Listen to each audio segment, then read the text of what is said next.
Assalamualaikum warahmatullahi wabarakatuh. Hello, my name is Dewi Amarangana Lintang Zahra with ID student 33210186 and I'm from class 33.68.02. I will make a video for social linguistic final exam project. This is my table of content. First is speech act, explanation and explore about speech act. Second is locution, explanation and explore about locution. Third is elocution, explanation and explore about elocution. And the last is perlocution, explanation and explore about perlocution. First, speech acts. What is speech act? A speech act is an utterance characterized by the speaker's intention and the impact it has on the listener. Essentially, it represents the action of the speaker aims for a response from their audience.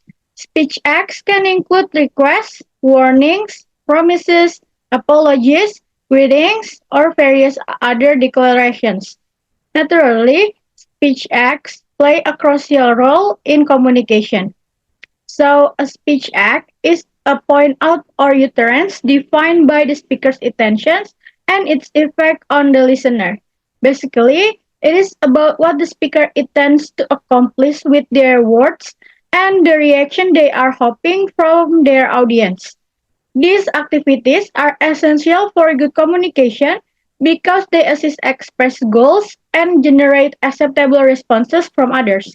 Understanding and applying speech acts effectively helps improve that message are clearly received and responded upon. For example is, can you pass the salt?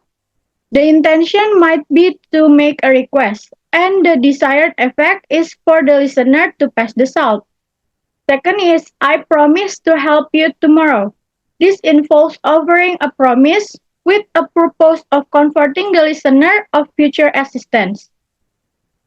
Speech acts are similarly made up of components, each of which affects the meaning of the action in utterance.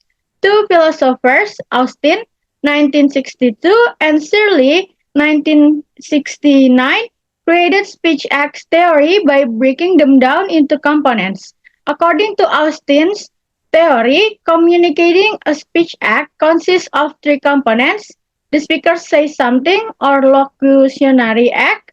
The speaker signals another speech act and goes along with it, illocutionary act, and the speaker actually performs the speech act by influencing the participants or listeners, or perlocutionary act. According to Austin's framework, delivering a speech act involves these three main parts. The first is locutionary act. A locution is the performance of a spoken or written utterance, such as word, phrase, or expression, as well as its literal meaning. This encompasses not only the act of producing sounds or written symbols, but also the specific choice of words and how they are arranged to convey a particular message. The concept of locution also involves the literal meaning of the utterance, which is the direct, surface level interpretation of the word used.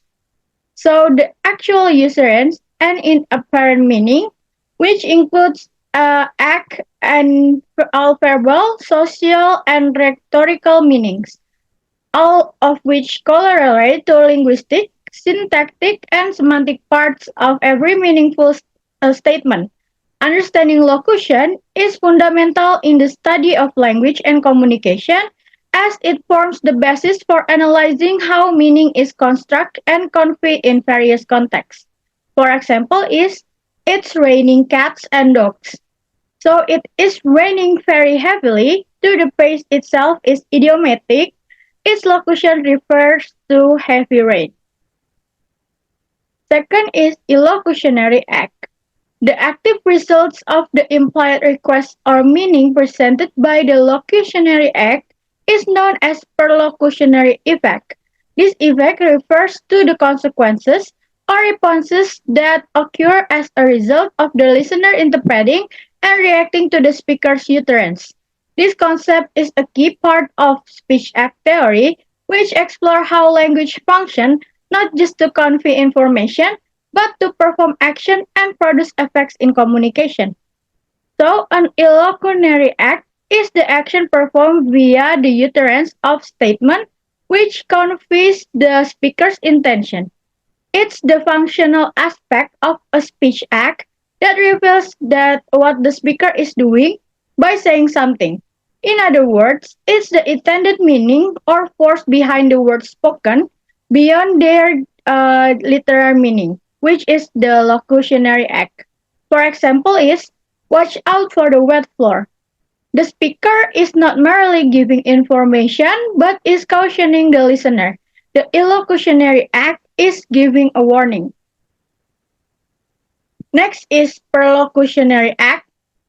This statement illustrates the consequences, effects, outcomes, or changes that the speaker anticipates, hopes for, predicts, or envisions the listener will experience as the result of their words. It reflects the impact that the speaker aims to achieve through their communication, highlighting the potential transformations or results that their message might bring about. So, a perlocutionary act refers to the effect or outcome that speaker's words have on a listener. It is about the consequences that the speaker anticipates, hopes for, predicts, or envisions happening as a result of their utterance. Unlike locutionary acts and illocutionary acts, perlocutionary acts focus on the actual impact on the listeners. For example, everything will be alright. I'm here for you. The speaker aims to provide comfort and reassurance. The perlocutionary act is achieved if the listeners feel comforted and reassured after hearing these words. G.R. Shirley, 1969, developed the theory of illocutionary act by J.L. Austin by dividing the speech acts into five types. According to Shirley, 1969, who resided in Levinson, 1983, speech acts can be divided into five categories: representative, directive, commissive, expressive, and declarations. Classification of speech acts. Representative. Representative are speech action in which speaker commits to the truth of the expressed claim. Representative speech act can identify by verbs such as remind, tell, assert, deny, correct, state, guess, anticipated, report, describe, inform, insist, assure, agree, claim, believes, and conclude. So, the utterances which are formed based on the speaker's observation of particular things, followed by a statement of fact of opinion based on what was noticed. For example, is she is beautiful. The speaker could use the expression on facts or just express their point of view regarding a person's physical conditions. Next is directives. Directives are speech acts that a speaker uses to persuade someone else to do something. These speaking acts conclude requesting, questioning, commanding, giving commands, and making recommendations. So directives are types of speech acts in which the speaker tries to get someone else to do something.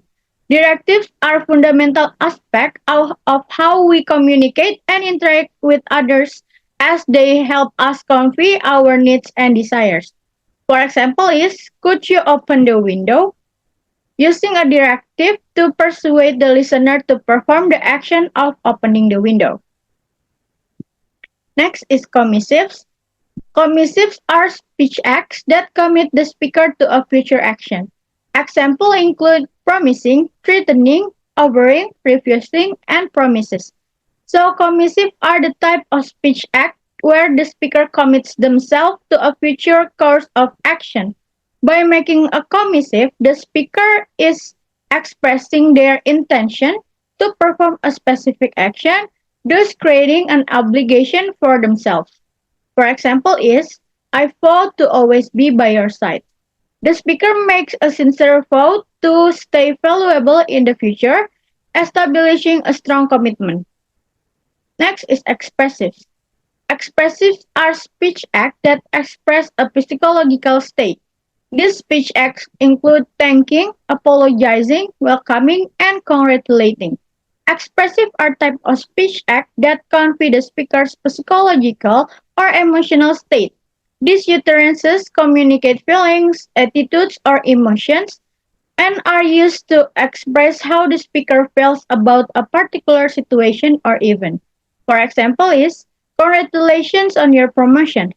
The speaker expresses happiness and pride for the listener's achievement, the psychological state in one of joy and celebration. Next is declarations. Declarations use complex verbal structures to create instant changes in institutions. Speech acts include disgrace, declaration of war, birth, and firing from empowerment. So declaration in speech acts involve using specific verbal expressions to bring out immediate changes in social or institutional context. These acts rely on the authority of the speaker and the conventions of the setting to alter the state or of phrase instantly. For example, is I noun pronounce you husband and wife. In a wedding ceremony, this declaration by a officiant immediately changes the social status of two individuals to a married couple. The change is instant and recognized by society. Conclusions. In conclusion, speech acts are essential components of human communication because they express the speaker's intention and have an effect on listener. They include a variety of utterances such as requests, promises, apologies, and declarations, each with a distinct communication aim.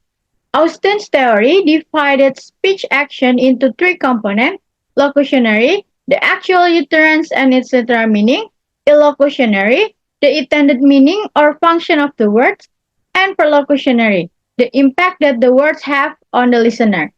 Shirley divided speech acts into five categories: representative, asserting facts; directive, requests or instructions; commissive, commitments to future actions; expressive, expressing feeling; and declarations, affecting quick change.